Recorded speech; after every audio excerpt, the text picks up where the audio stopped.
Systemic racism is an issue right across the country in all our institutions, including in all our police forces, including in the RCMP. That's what systemic racism is. It's not, in many cases, it's not deliberate, it's not intentional, it's not aggressive individual acts of racism, although those obviously exist.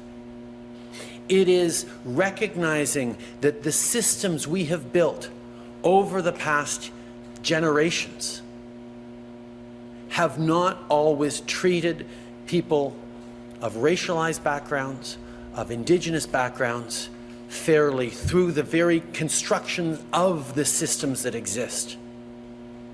That's why it's so difficult to address, because it does require us to look at the very building blocks of our institutions and of our country and saying, okay, this outcome isn't quite fair. We're not quite bringing in or creating enough success for everyone. That people of privilege have an easier time than people who face discrimination. So it's a difficult and even an uncomfortable conversation. And there are people who highlight that, well, it's painting all our institutions with a negative brush, and it's not being proud of the Canada that we've built and that our ancestors have built. Nonsense.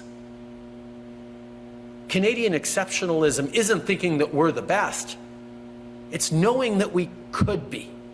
It's knowing that this country remains a work in progress, that we can and we must do better.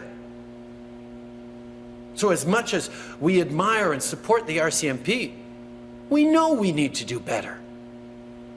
And it's not just the individual examples we've seen.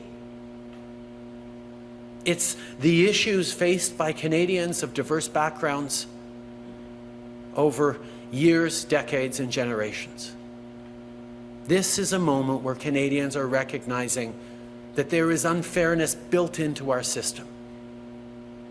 That is always unfair, seemingly, towards the same groups of people. And that's what we have to tackle together. But that's what I know Canadians want to tackle together.